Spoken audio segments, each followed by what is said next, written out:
If you're interested in what I look like in real life and want to learn more about me, then follow my Instagram page at Joe the Insomniak. I'm an avid hunter and love to go hiking, so the outdoors is nothing new to me. For as long as I can remember, I've been exploring. I love all the different things you can find outside. I like the smells of the plants, the sounds of the creatures, the nightfall, and how beautiful the stars are outside. I really think I've learned a lot about myself through camping and really improved on lots of different aspects of my life. Now, there was one night about 3 years ago, I went out camping on my own. I wanted to work on some of my primitive hunting skills and just get away from the stress of life.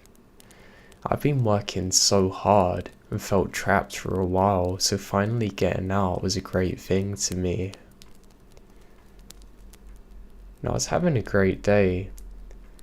I caught some small animals and was cooking them on my fire. I'd done some reading and wrote in my notes. Something else that helps clear my mind. Now I looked towards my fire and realised that it's starting to go out a bit. So I put some firewood on and decided to trek out and try and get some more wood before nightfall. I know there's going to be a couple of potentially dangerous animals, but I'm not scared because I have my gun and I've seen none in the area. So I begin trekking out when something catches my attention not too far in. There seems to be a hunter's cabin up ahead. I think that's odd because I've never really seen anything like it before. I call out and say, "Hey, is anyone out there?" half expecting someone to be like, "Yeah," and have a good conversation with me. But I'm wrong. I'm only met by my own echoes. I have my gun holstered so I don't feel too scared, and I slowly make my way up there. As I'm going up there, I can hear a voice now, very faintly, almost like a whisper.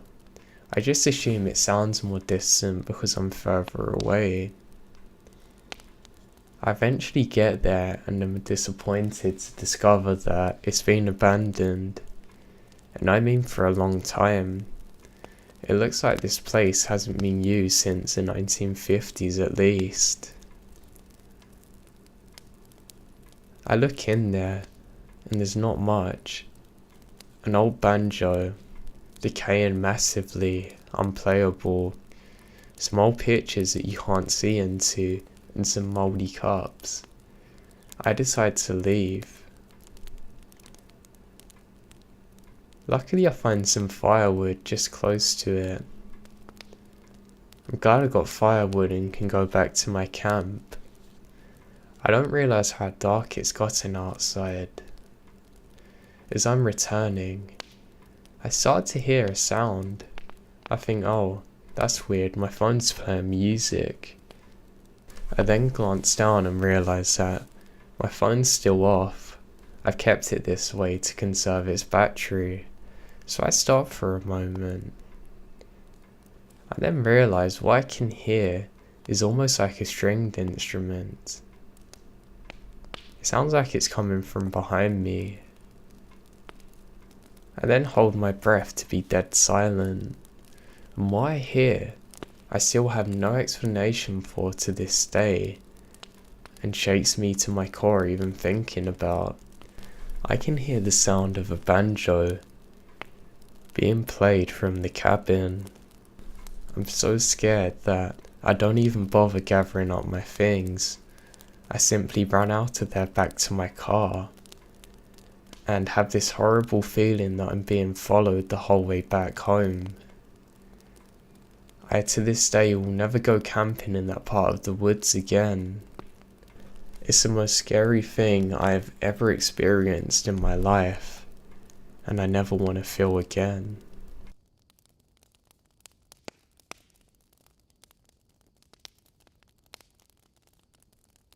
I had a bizarre experience while I was camping on Pateron State Park Beach. It's a small stretch of beach with a lagoon on one side and the Gulf of Mexico upon the other.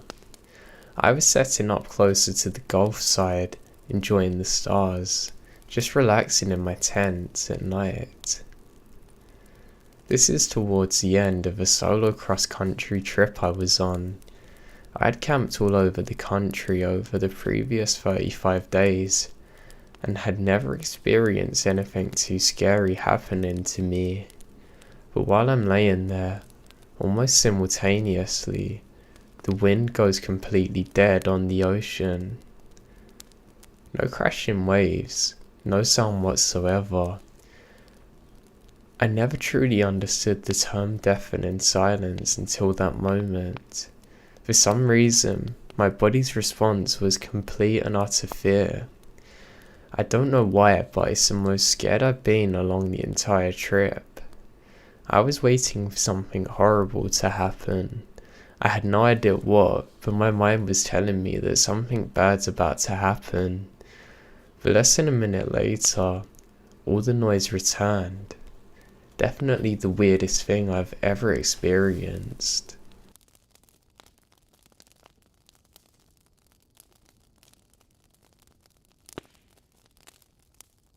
One afternoon, I was completing this 14-kilometer, 5-hour hike on the edge of town. It's an unkept track at uneven ground, overgrown, and in many places you rely on coloured markers nailed into trees because the track's covered in grass and it's not the easiest hike. And it's into some pretty unforgiving terrain. We're all wearing hiking shoes, long pants and long sleeve shirts to minimise the risk of snake bites, etc. We're the only people on the track that day that we saw. It's late afternoon and we're about 2 kilometers from the remote trailhead. We're coming up onto this ridge and see someone heading for us.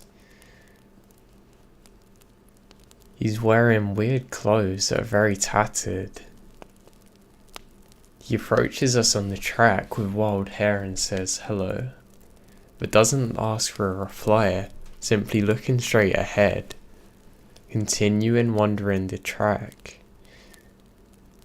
He has no bag or clothing other than some tattered shorts. By the time we get back to the car, it's dark. We hung around for a bit packing up the car and don't see him again. What's more weird is there's no other cars here. The country is very unforgiving. There's no easy way you can loop back to civilization. All he has is one hike stick. I've never seen anything like it to this day, and I can only assume he's a crazy person out there, living off the wilderness.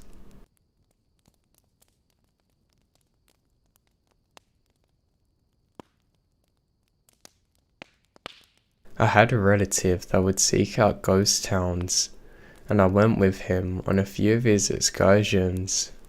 Most of the time, you would find one that is relatively well known.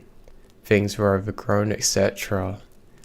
But there would always be signs of squatters/campers and hunters or vandalism.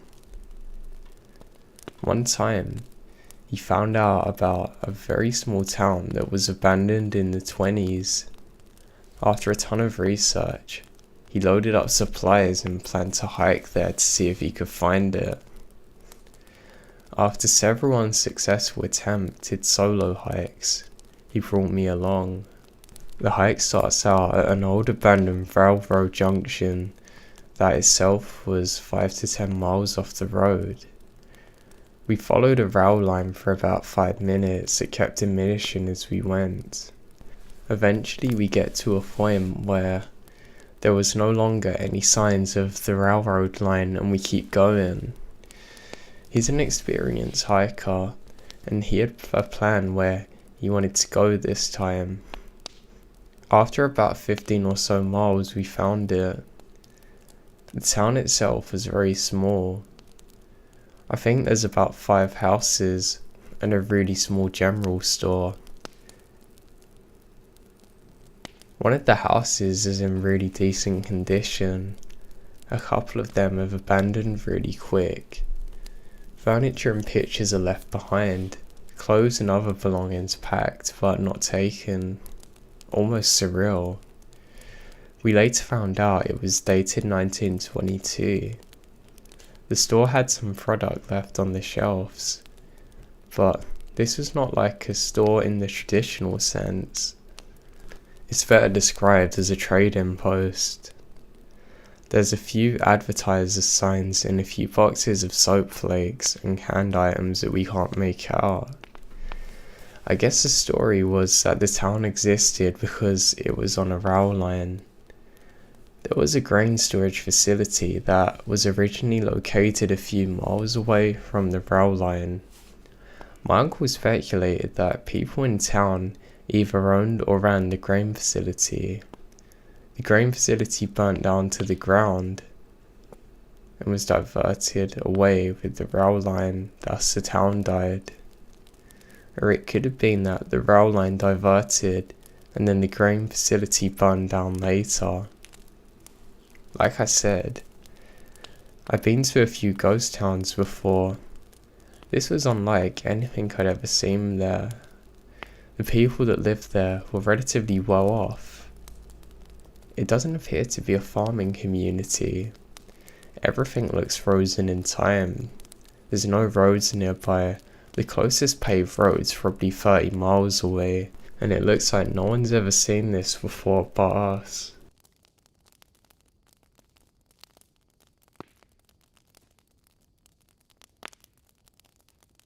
When I was a kid in the mid-90s, my friends and I were hiking around in the woods behind our house on ways home a timber property and found an abandoned farmhouse. The weird thing was that the house had been left so abruptly. There was still an open mail, a magazine sitting on the coffee table, all dated back to the same date in the 1950s. Sheets and blankets still on beds, clothes still in drawers, pantry full of canned and jarred food. Half of it exploded or leaked, dishes in the sink even, unburnt candles sitting out waiting to be used. A fridge outside full of food that had been turned to muck and dust. After years of exploring, we'd never come across anything like this. Even the chicken coop had dozens of skeletons in it. There's even pig skeletons left in the pen. A tractor was parked in the garage and was in great shape for its age. It didn't occur to me as a kid at the time, but aside from the house having been left so suddenly, it was remarkable that the place had been undisturbed. There was no vandalism, signs of entry as far as I could tell. We were the first people to step foot in there for 40 years.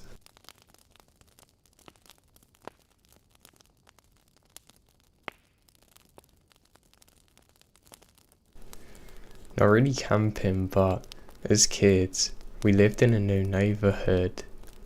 It was next to about 40 acres of woods and farmland.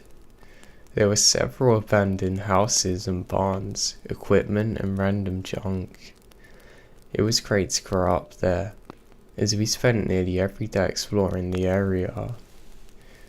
But there was one house off the main road, about 200 yards into the woods. It looked abandoned, but a woman lived there. We found out the hard way by trying to get into the house one day. She came out screaming at us. She was scary as hell looking, wearing a dirty dress, gross hair, looking like she's never had a shower. Needless to say, we stayed away from her most of the time. We also never told our parents because we knew they'd never let us play back there again. We did go back though sometime, naming her Crazy Mary. We'd spy on her and dare each other to get as close as possible. Even then, never getting closer than 100 feet from her home. About 12 years later, I am home from college and my mum tells me that they took this woman to a mental place. Apparently she lived there the whole time with her dead mum and dad propped up in chairs in the living room. The figures had been dead there for 15 years, dying of natural causes and being propped up by Mary. That means that they were probably freshly dead when we got chased away all them years ago.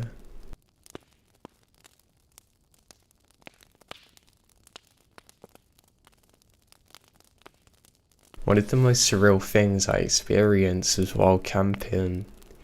It happened about 2 years ago. I was out collecting firewood. I remembered I forgot something and had to go back to my tent. The second I step out again, it's like the world stopped. There's no sound at all. No birds, no wind through the trees, no bugs or cars in the distance. Nothing.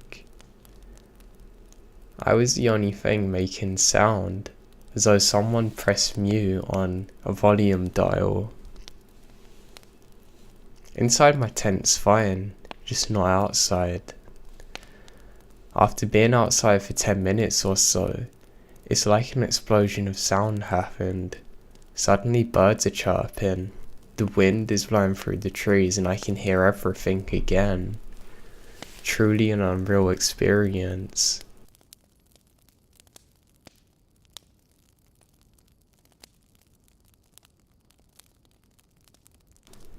My family used to camp in Angolian Park in Ontario when I was a kid. We used to do a lot of the day hikes with our dog. The dog was a crazy runner and run up and down the trail, back and forth between my parents and my brother and me. This one trail ended at a lookout. My brother and I stopped to take in the view, and my dog arrived seconds later running at full speed. He attempted to apply the brakes, but he had so much momentum carrying him that he goes right over the edge. We freak out. Our dogs just went over a cliff, and it's a good 60-foot drop. I venture over to the edge to look, and my dog somehow landed on one ledge that sat about 10 feet down. Now what? At any moment, my dog will fall the rest of the way down. It's a sheer drop with no way back up. Then out of the blue, from the trail behind, a hiker appears with full climbing gear. Now I've never seen anything like it before. The guy goes down, saves my dog, and packs up and leaves. He didn't even stick around to say his name. To all intent and purposes, he returned to the trail and vanished.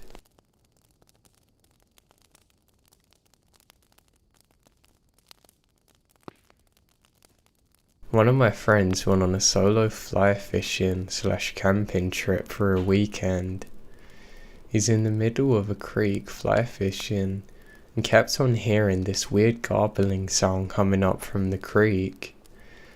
So eventually he decided to check it out when he took a break for lunch. It turned out to be a homeless guy that tried to commit suicide by shooting himself. My friend hauled back to call 911 and had to hike back in to show the cops and medics where the guy was, but he was never found. My buddy was so freaked out that he just laid there for hours not knowing what to do.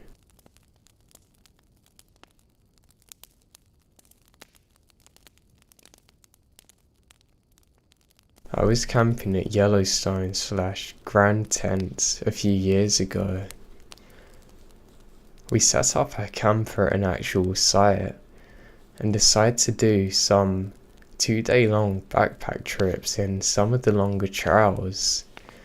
The second one was the Cascade Canyon. Actually beautiful. So we get about 10 minutes into the 22-mile loop and decide to set up our tent here since it was getting dark. We cook some food and chill for a bit before heading back to bed. It gets to around 2 a.m.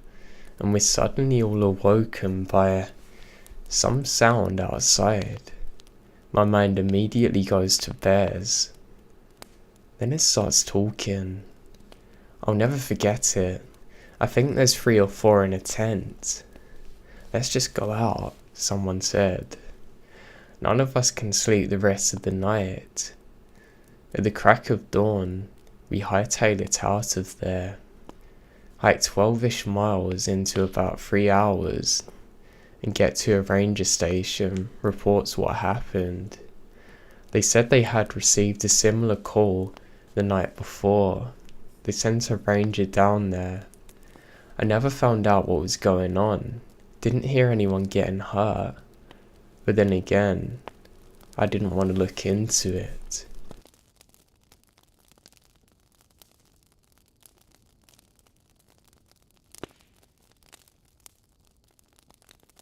Me and my brother were on a mission together one day to go and locate an old house on our property.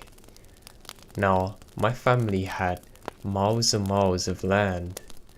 Much of it was forested and much of it was unexplored.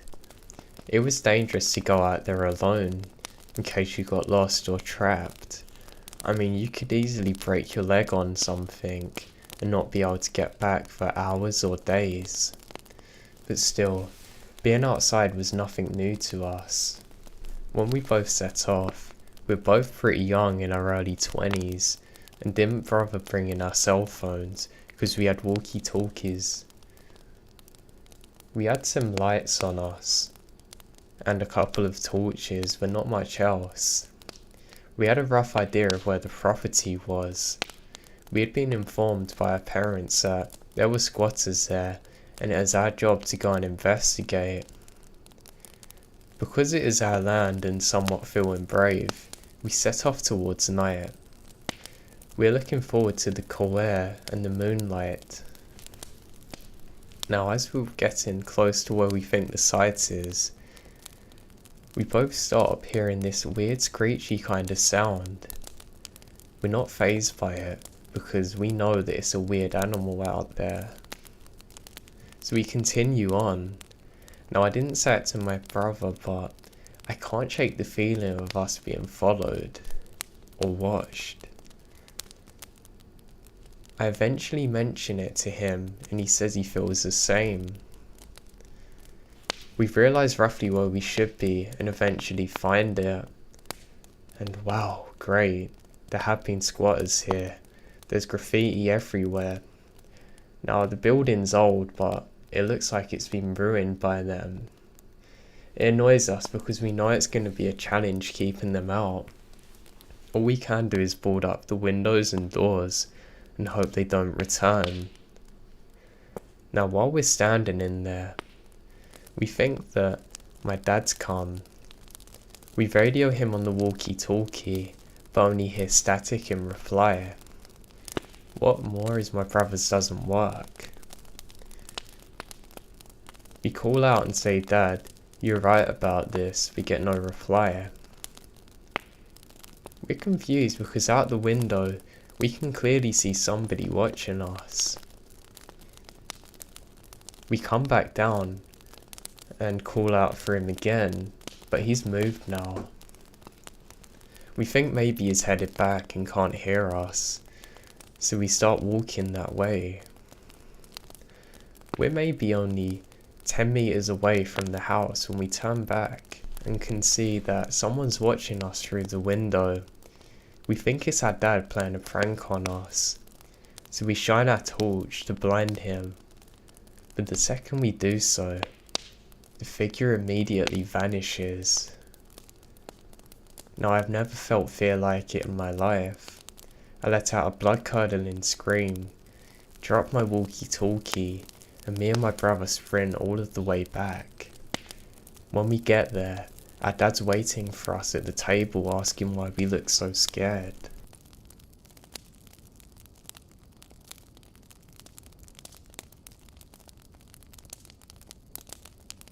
I used to work in a hole-in-the-wall gas station out in the sticks of Northern Carolina. I was freshly 18, had a crappy car, being newly promoted to assistant manager. So I was working many late shifts by myself. Now truthfully, I love to work alone. My boss is very laid back, and his philosophy was, as long as the work gets done, do whatever you want. Plus, we had a gun at the counter, which he taught me to shoot on my first day there. So even if I was there on my own, I felt safe. Now on this one particular night, it was extremely dead, so with my boss's permission, I closed the store early hopping in my car. It was probably 11:30 to 12 AM by now. Other than being able to get out of work so early, this is my usual routine. Nothing seems out of the ordinary. I texted my roommate to let her know I was getting home early, so I light up a cigarette, then started my way home. For those of you who don't know North Carolina like me, I'm going to provide a little bit of background about the train. From where I worked at the gas station to where I lived, I had to drive down the back roads. These roads consisted of very dense woods on both sides. Sometimes, the woods were so thick, you couldn't tell where you were, especially at night. This could be intimidating for those who don't know the area, but honestly, I was worried about deers jumping out in front of me. But on this night, I wished it was just a deer. I'm driving down the road, blaring Navara, and just being a typical 18-year-old grunge kid. And I suddenly see something in the middle of the road, probably about 7 to 100 feet ahead. I think it's a deer. It looked too small to be a deer though, so I started the slow, gradual way down. I have to wear glasses when I drive, mainly at night, but my eyesight isn't terrible enough for me to make a habit of it. I grabbed my glasses and put them on. Now being able to see much more clearly, I'm terrified by what I see. It was a woman, an older one, wearing what appears to be a nightgown of some kind. Her hair was in disarray. She had her hands behind her back and was staring at me in the middle of the road, staring at my car. Let me remind you though, this is literally the middle of nowhere. There are trees as far as my headlights can shine, and it's midnight. I'm naturally paranoid, so all kinds of thoughts rush through my head. Why is she here? What does she want? And my doors are locked. And why is she out here? I honk my horn at her, but she doesn't reply. Now, I just sit there contemplating what to do with my phone out, but I realise I have no service. Now, this encounter went on for a while, just sitting in the middle of the road, mentally questioning what to do. It's now way past midnight. She's still standing there, just staring at me with this zoned out look, hands behind her back, as if she's observing me. I'm starting to get tired of this, considering that I had to be up early for work the next morning. So I honked my horn at her. I didn't expect what happens next. The woman's face turns from being spaced out to complete rage. She raises her arms up, looking like she was hiding something in her hands, lets out this horrid scream, charging at my car. As she ran closer, I realised she's holding something sharp. It looked like a knife or jagged piece of glass. During this moment of horror, I had a brief flashback to my dad giving me advice when I first got my license, which is, if an animal ever runs out in front of you, turn it into a bump bump.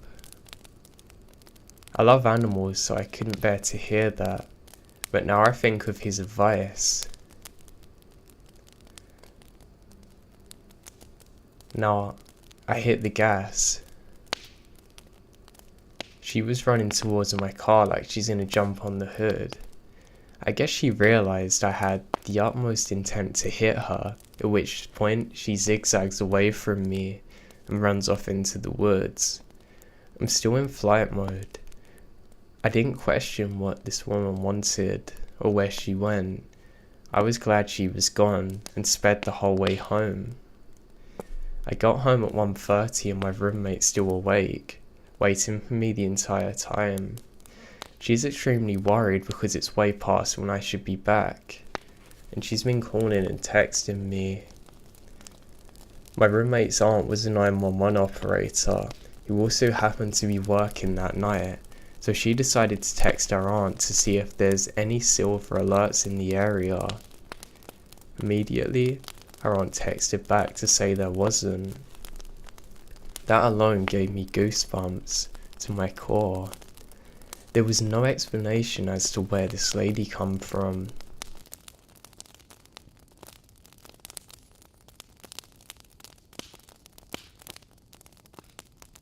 About 15 years ago, I lived in Sulphur, Oklahoma.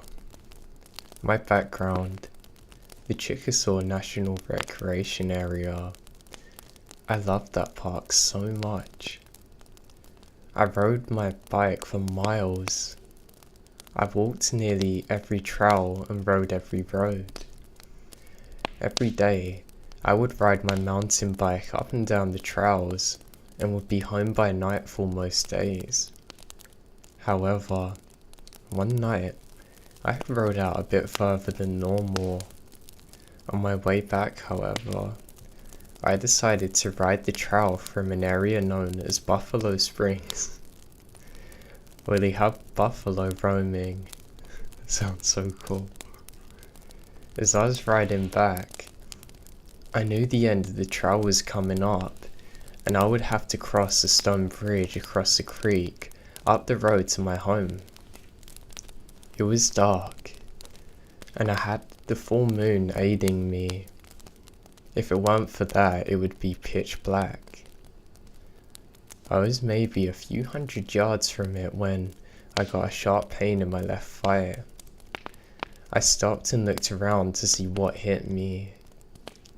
I heard a noise, sounding like something hitting the ground hard in front of me. There was a rock about the size of a baseball lying across the trail. I'm confused and begin looking up the side of this hill. Just as I turn my head to look, I almost fall off my bike when another rock comes flying down, hitting my front wheel. I finally have my eyes adjusted to look and see someone very tall, covered in hair at the top of the hill frying things screaming at me. I had this cell phone on me and yelled I was gonna call the police. Or at least that's what I made out. I didn't actually have one yet. This annoyed me, but he's more angry. He begins charging down the hill at me. For some reason, I froze, but snapped out of it. I lifted up my bike and took off. Just as I crossed the bridge, I heard a huge splashing noise in the creek and seen where a large rock's being thrown. I was in the clear to home, but was frightened all the way there. I went to the ranger station later the next morning and told the ranger I knew about what happened. He says, you think you're attacked by a Bigfoot? Me, I don't know what it was, but something was trying to hurt me out there. Okay, Justin, if I have any more Bigfoot, I'll let you know. I just said fine and left it at that. The very next week I was riding. The PR pulled up next to me and said, "Can you come in?" I said why, and he said he needed to show me something. We headed to the police department in town. Before we got out of the car, he returns and says, "I have a huge apology to make. I'm gonna be honest, I didn't believe a word you were saying at the time. It come to my attention though that a couple was out in the area that night, attacked the same way, seeing someone screaming at them, throwing rocks and sticks. They called the police and they came out with some other rangers, including myself. I immediately thought about what you said. When we arrived and head up the hill, sure enough, we have rocks being thrown at us. We have our guns drawn and are yelling. There's a 6'5" tall, naked guy covered in long hair. Apparently he escaped from the veteran center across the lake. Apparently he thought he's back in Vietnam trying to take out the enemy. I was very lucky because he was trying to kill me. We went inside so I could give the police my statement as to what happened. They had him sent to a more secure facility, and to this day I still get shivers when I hike the trail, and I always keep my eyes open up there.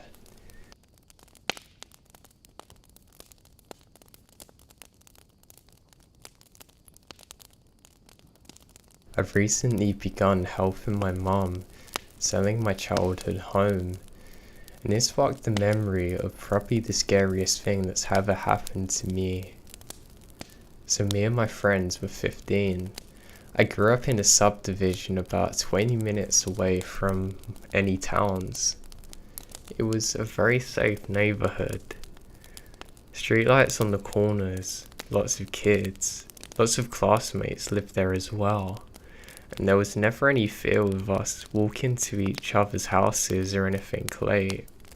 Now my subdivision was about 3 miles long, and I lived on the end of it. The last mile is a sharp right turn into a hill, with thick woods along both sides of the street, with 4 houses at the bottom, all surrounded by woods. My friend Maddie lived at the entrance to the subdivision. One year, we got about 9 inches of snow and ice. It shut down the roads, people were stranded, and schools are closed for a week. The first day of this snow, me, Maddie, and Kelly spent the whole day playing. We decided to have a big sleepover at Maddie's house at night. When the sun looked like it started setting, we started to trek down my house to get an overnight bag. By the time we finished packing, it was dark out. The wood always enhanced the darkness, but it didn't bother us. The 3 of us started walking, joking, enjoying the night air. As we cleared the top of the hill, we saw something that made us stop in our tracks. A hooded figure standing on the corner, illuminated only by the streetlights. They didn't move.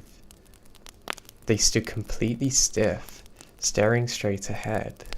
It was unsettled, but it easily could have been a neighbor, so with nervous laughs, we started descending the hill. The figure never moved straight ahead. As we got to the bottom, we could see the hood was fur-lined, and they had some sort of black mask hiding their features. We started to get nervous. By this point, it's pretty much blackout, only the streetlights illuminating the darkness. Now after staring at this figure for a good minute, Maddie called out, "Hey, stop messing with us." At this point the figure moves, only shuffling its feet to turn its body in our direction. They extend their hand towards us, and time stops. I can feel my heartbeat in my throat.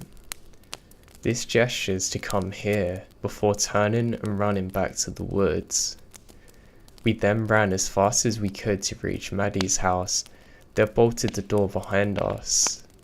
The next morning when I walked home, I stopped at the corner where the figure had been and felt pure fear. There's only 2 footprints, one leading in the woods and one leading out of it.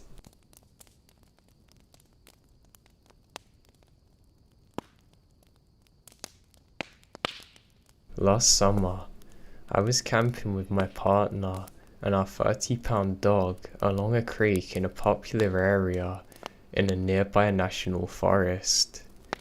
It was an established site, but not as a campground. It had a parking lot, fire ring, a nice flat area with access to the creek. Now in the dead of night, we're awoken by a large truck parked by our car just idling. Eventually 3 men get out. They enter our camp. They're talking quietly. The truck and creek makes us unable to hear what they're saying. I'm pretty sure it's not good though. Meanwhile, our dog has been growling loudly the whole time. Early on, I whispered to my partner to be quiet, hold the dog and hide. I got out of my sleeping bag and put my shoes on. The only thing I had to our defense was a forest axe, halfway between the hatchet and axe. Very useful for getting by in the woods. Now they took their time, perhaps as intimidation, but eventually got closer to our tent. I'd loudly popped the metal hatch, taking the sheath off, preparing to become an axe murderer. All 3 heard the latch. My assumption is they thought it was a gun holster, and they've run off, getting in their trucks, leaving without a word.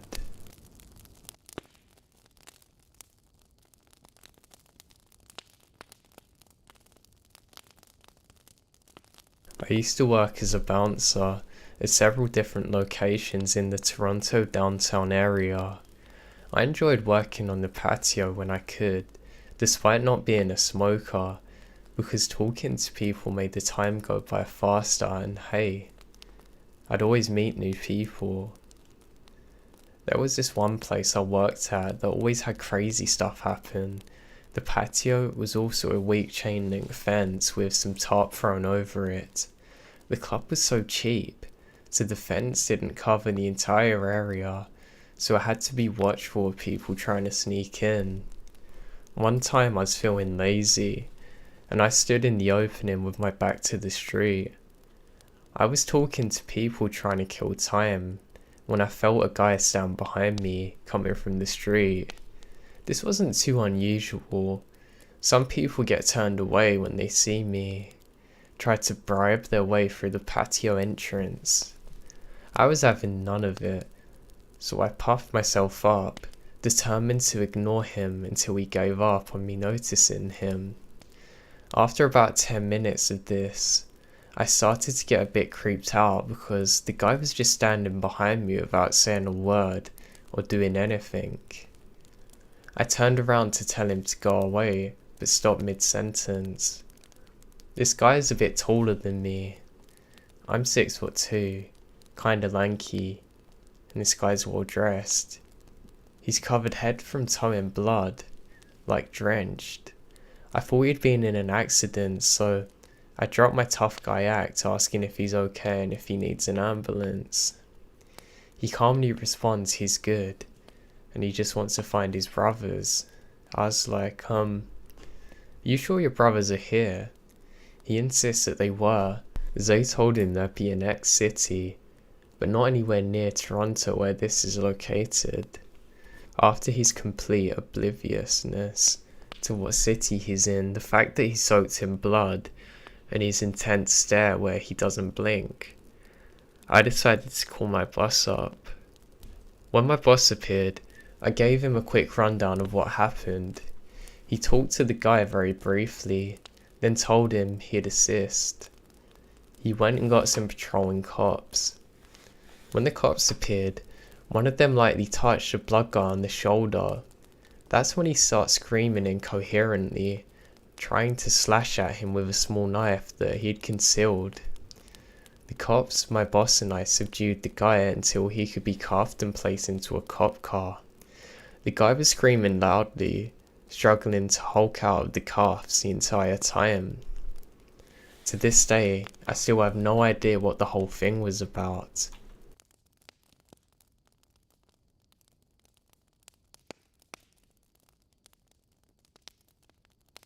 I worked for 4 years as a chef in a nursing home. I typically left by 8 every night, but I would occasionally stay over and help the third shift janitors clean up and lock up the kitchen.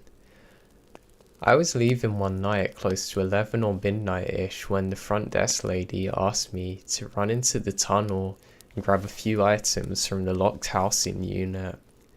My building was split into 2 side-by-side buildings connected by a tunnel underground that would transport the bodies of the deceased, so other residents didn't see it.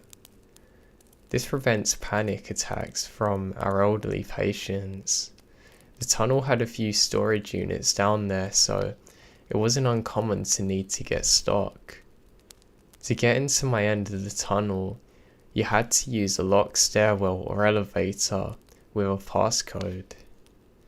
So I get to the tunnel and for some reason, all the other lights are out except for the red glowing emergency signs.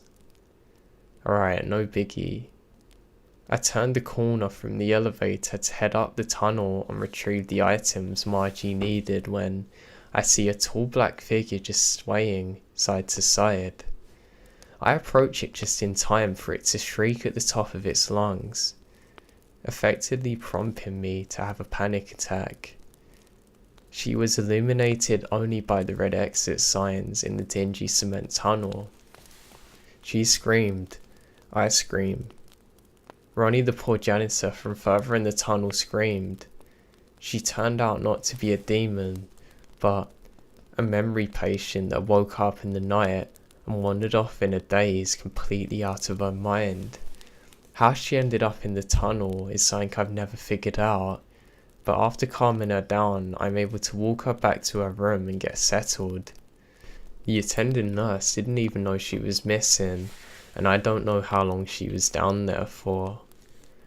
After that, I avoided the tunnel for as long as I could.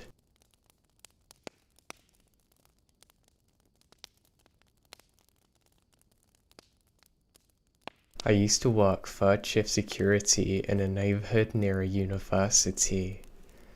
We often encountered some weird stuff, but we mostly just dealt with drunk college bros and the like.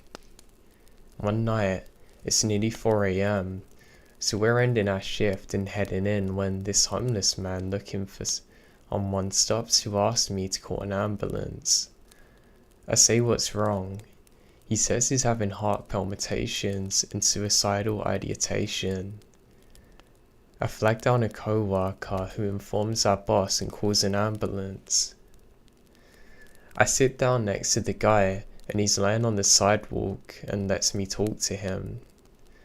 At first, he's saying what you'd expect from someone who wants to end it all, and it gets dark as hell then. He starts telling me about a woman he stabbed because he said he wanted $20 but she only gave him $5, so he tried to murder her.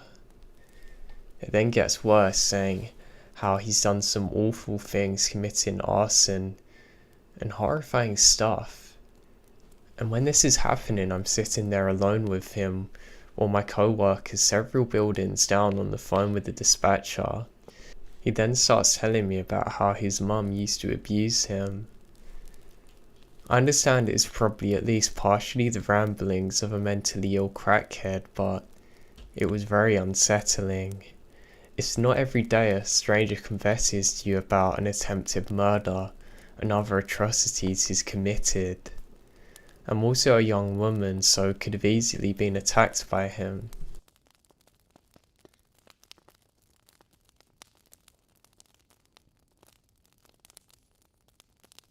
I used to work for a sub shop as a delivery driver. Weirdest thing in Montana Cowboy. I am located in Milwaukee, WI, so we had a diverse crowd of homeless. One night at around 1 AM, a cowboy looking dude walks into the shop. He seems just off. I can't figure out what it is, but then I realise he can't form any sentences whatsoever. All I could get out of him is his name's Ben. Ben seems like he was very drunk and had something else in his system. He kept kind of saying the same garbled mess over and over again, and I have no idea what he's saying. Me and the manager that I'm working with are pretty chill guys, so we offer him some soup and a sandwich for free. He was so happy and thankful, I think. Now while he's eating, I went out on a delivery and the car stopped at an apartment. As I'm walking up, a cowboy walks out. Not the same cowboy, but a different one. I said hello, or whatever, but he responds with the garbled mess that the guy in the shop said to me. Like same tone, everything. Even looked the same. I think this is weird, so I go back to the shop and the cowboy is still there, eating and saying nonsense. My manager then finds out that he's from Montana, so I go on another delivery, walk up the apartment building, but wait a second. There's another guy with the cowboy sitting on the stoop asking me for $1. I told him all the cash I have is for work. He said a garbled mess like the other two guys and left. Now here's a kicker. I go back to the shop and Ben is gone, so I go on my last delivery around 3 AM and pull up to a house. It's lit up inside and I can see people moving around with the shadows on the window. I knock on the door and who answers? Ben. And who's in the house with him? The two other cowboys. Ben says sup, gives me $100 bill and slams the door. I'm completely dumbfounded by this and have no idea what any of it meant to this day.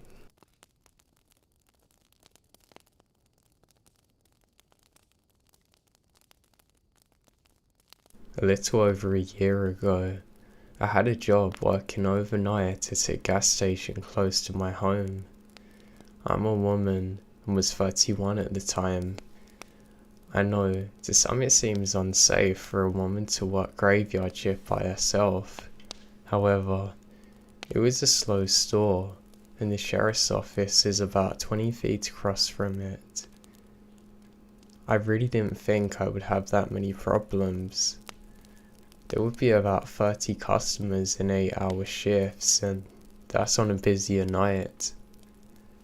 It was morning about 3:30. I went outside to sweep the parking lot and last minute check the trash. It was time for a cigarette, and I had one headphone in, just kind of jamming out. Across the road in the parking lot to the sheriff's office, I can see a figure staring at me.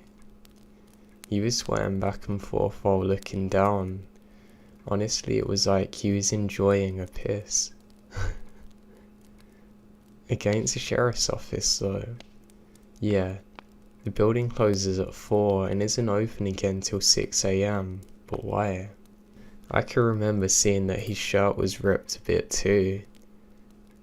He's a total creep. I can already tell he's got a buzz going. I didn't say anything. I just took my eyes off him and tried not to draw attention to myself. It was working until a car pulled in. I was still outside as they pulled up. I saw him look out the car and then at me and then back on and so forth. As a customer was leaving, I walked her outside. I had a big half smoke and had left my dustpan outside. We both heard him start swearing angrily and seemingly engaging in an argument with himself. She looked across the road and tells me be careful. I made an awkward joke about him not being someone I wanted to see. The man was still there but closer to the road, now facing the parking lot of the store. Whatever he's yelling is completely unlegible. He was obviously off his head on something, barely able to stand, swaying. I don't engage him, and I don't take my eyes off him. I just slowly walk back to the store. Something about his face is really bothering me. It had a kind of darkness to it and a wild look in his eyes. Now, my experience during graveyard jobs have been that the crazy-eyed ones are the worst. I didn't like it at all and wanted no part of it. I still had almost 3 hours to go before the other employees got there. Instantly, I went to the computer and typed up a temporarily closed sign, just in case he wanted trouble. I was coming around the counter on my way to the doors when I saw he'd walked across the road to my side now. I literally just barely got the second door locked when he stumbled into a very small parking lot. My hand mimed the hand signal for cut across my neck, basically saying no, we're closed. I shook my head pointing to the sign. He then began walking away, but was starting to scream now. I don't mean he was screaming at me, but completely off his head, violently throwing his hands everywhere. Definitely knowing I'm in the wrong night shift job, I got really screwed up. I decided to call the cops. It's a good thing too, because the minute I hang up, he comes over again to the door, pulling it, trying to yank it open, kicking it and ramming it, screaming at me. I'm terrified now. I made the mistake of telling him that I had the cops and it's over for him. I say I made the mistake because he took off and the police never found him. They drove around the whole building and the surrounding neighbourhoods for over an hour, but find no one. He was on foot, so I don't know where he's went. He didn't harm me, and with them not finding him, they couldn't do anything. I was safe behind thick glass doors that are locked for the rest of my shift, but I had to quit shortly thereafter, knowing he was still out there.